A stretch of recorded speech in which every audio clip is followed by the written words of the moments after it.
Assalamualaikum warahmatullahi wabarakatuh.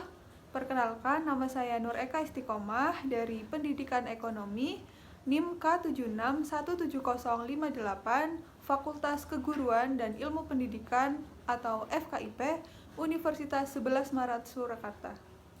Di sini saya akan mempraktikkan micro-teaching sebagai tugas mata kuliah micro-teaching. Terima kasih. Wassalamualaikum warahmatullahi wabarakatuh. Assalamualaikum warahmatullahi wabarakatuh. Waalaikumsalam warahmatullahi wabarakatuh. Selamat pagi adik-adik. Pagi, Bu. Gimana nih kabar kalian? Alhamdulillah Alhamdulillah sehat. kalau sehat semua. Nah, untuk memulai pembelajaran pada hari ini, alangkah lebih baiknya kita berdoa menurut agama dan kepercayaan masing-masing. Berdoa dipersilahkan. Cukup? Hari ini ada yang tidak masuk? Tidak ada, Bu. Masuk semua ya? Ya, Bu. Nah, untuk mengetes kesiapan dan juga semangat kalian, Ibu pengen jargon dulu nih. Jadi nanti ketika Ibu bilang semangat pagi, nanti kalian jawab pagi, pagi, pagi. Kita cek sama-sama ya. Semangat pagi. Pagi, pagi, pagi. Tepuk tangan untuk kita semua. Lalu dalam pembelajaran ini, Ibu berharap semangat baik yang kalian curahkan pada awal pembelajaran ini dapat kalian bawa sampai akhir pelajaran. Dan Ibu juga mengingatkan bahwa ketika kita sedang belajar, sebenarnya kita itu sedang mempelajari sesuatu dan kita pasti akan bisa. Tidak ada yang tidak bisa.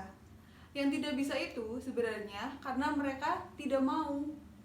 Dan Ibu juga mengingatkan untuk jangan lupa meminta keberkahan waktu kepada Allah agar dalam setiap kegiatan kita ada manfaat baik yang bisa kita ambil. Ibu mau tanya nih, di sini siapa yang tahu apa itu kebijakan fiskal? Ayo, siapa? Kalau tidak ada yang mau menjawab, biar Ibu tunjuk ya. Coba kamu Haikal yang duduk di belakang, menurut kamu apa itu kebijakan fiskal? Kebijakan pemerintah dalam memengaruhi pengeluaran, Bu.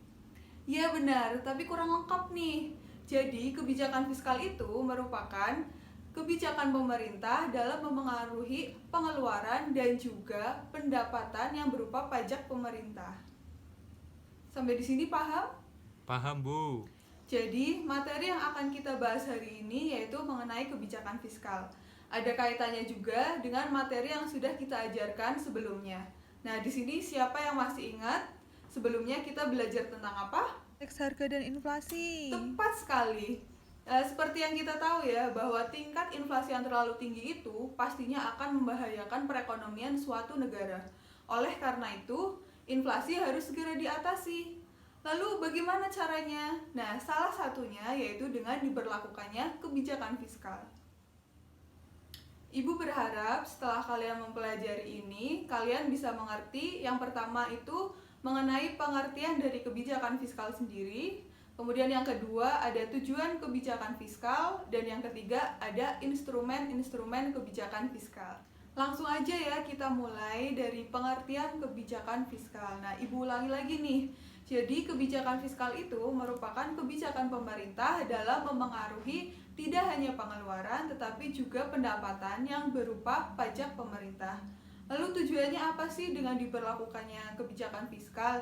Nah, jadi dengan adanya kebijakan fiskal, kita bisa menentukan arah, tujuan, dan juga prioritas pembangunan nasional serta pertumbuhan ekonomi agar sesuai dengan program pembangunan nasional. Nah, yang pada gilirannya itu diharapkan dapat meningkatkan kemakmuran masyarakat. Nah, sepertinya ada yang mau bertanya nih. Silakan. Jadi bagaimana pelaksanaan kebijakan fiskal? Pertanyaan yang bagus. Jadi pelaksanaan dari kebijakan fiskal itu sendiri yaitu dengan menggunakan 4 instrumen kebijakan fiskal. Nah, apa saja? Yang pertama itu ada anggaran belanja seimbang, yang kedua ada stabilisasi anggaran otomatis, yang ketiga ada pengelolaan anggaran, dan yang terakhir yaitu ada pembiayaan fungsional. Paham ya? Paham, Bu. Nah, untuk selanjutnya silahkan kalian membentuk 4 kelompok, bisa sesuai urut absen dan kalian langsung bergabung dengan kelompok masing-masing. Setelah ini, Ibu juga akan membagikan handout untuk kalian dan silahkan dipelajari dan diamati, dan boleh banget apabila kalian ingin menambahkan materi dari berbagai sumber terpercaya. Nah, selanjutnya perwakilan kelompok untuk maju ke depan mengambil undian, kira-kira kelompok kalian akan mendapatkan materi instrumen kebijakan apa sih yang akan kalian presentasikan.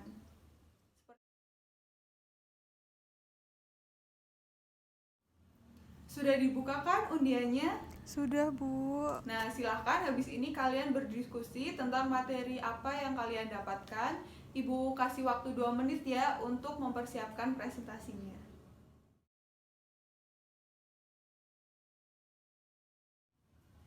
Nah, karena waktu udah habis, sekarang siapa nih yang mau berkenan untuk maju presentasi yang pertama? Saya, Bu. Ya, kelompok 4. Bagus sekali, silahkan. Assalamualaikum warahmatullahi wabarakatuh. Di sini saya dari kelompok 4 akan mempresentasikan hasil diskusi kami mengenai pembiayaan fungsional. Tokoh yang mengemukakan pendekatan ini adalah Apeliner. Tujuan utamanya untuk meningkatkan kesempatan kerja. Cara yang ditempuh ialah pembiayaan pengeluaran pemerintah itu ditentukan sedemikian rupa sehingga tidak berpengaruh langsung terhadap pendapatan nasional. Pada pendekatan ini, sektor pajak dan pengeluaran pemerintah menjadi hal yang terpisah. Sekian dari kelompok saya. Wassalamualaikum warahmatullahi wabarakatuh. Wah, presentasi yang bagus. Beri tepuk tangan dong untuk kelompok 4. Nah, setelah kelompok 4 mempresentasikan hasil diskusinya, silakan siapa yang ingin bertanya? Saya Nisa, Bu. Ya, Nisa, silahkan. Di dalam pendekatan ini, sektor pajak dan pengeluaran pemerintah apakah menjadi hal yang Wah, terpisah? pertanyaan yang bagus. Silahkan dari kelompok 4 dijawab.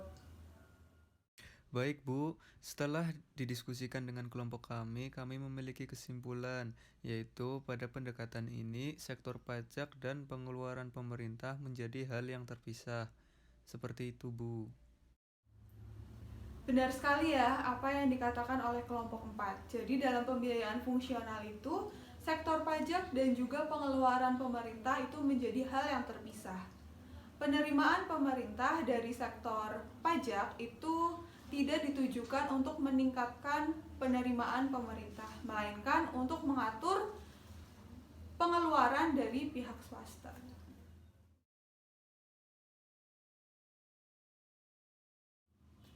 Wah, terima kasih nih kepada semua kelompok yang sudah melakukan presentasi. Kalian sudah bagus, tinggal kalian perdalam lagi materinya di rumah dan silahkan tugasnya dikumpulkan di depan. Baik, Bu. Nah, jadi bisa kita simpulin ya bahwa kebijakan fiskal itu merupakan kebijakan pemerintah dalam memengaruhi pengeluaran dan juga pendapatan pemerintah yang dapat dijalankan melalui 4 instrumen kebijakan fiskal. Nah, apa aja? Ada yang masih ingat? Yang pertama? Anggaran belanja seimbang. Ya, anggaran belanja seimbang. Yang kedua? Stabilisasi anggaran Ya, otomatis. stabilisasi anggaran otomatis. Yang ketiga? Pengelolaan anggaran. Pengelolaan anggaran. Dan yang keempat? Pembiayaan fungsional. Nah, sampai di sini ada yang masih ingin bertanya? Saya, Bu. Ya, silahkan. Anggaran berimbang itu antara jumlah realisasi pendapatan dan pengeluaran bagaimana? Pertanyaan yang bagus ya. Jadi, anggaran berimbang itu merupakan suatu bentuk anggaran di mana jumlah realisasi pendapatan negara itu sama dengan jumlah realisasi pengeluaran negara. Nah, keadaan seperti ini itu akan meningkatkan atau menstabilkan perekonomian dan juga anggaran itu sendiri. Seperti itu, paham ya? Paham, Bu. Nah, selanjutnya silahkan kalian kerjakan PR di rumah pada buku halaman 124, dikumpulkan dalam bentuk soft file dan dikirimkan melalui email Ibu. Udah tahu kan email Ibu? Sudah. Nah, kemudian Ibu juga ingin kasih tahu nih bahwa materi yang selanjutnya akan kita bahas yaitu mengenai APBN dan juga APBD pembangunan ekonomi. Jangan lupa dibaca di rumah ya. Baik, kita sudahi ya hari ini. Nah, sebelum kita mengakhiri pembelajaran pada hari ini, alangkah lebih baiknya kita berdoa menurut agama dan kepercayaan masing-masing. Berdoa dipersilahkan. Cukup? Wassalamualaikum warahmatullahi wabarakatuh.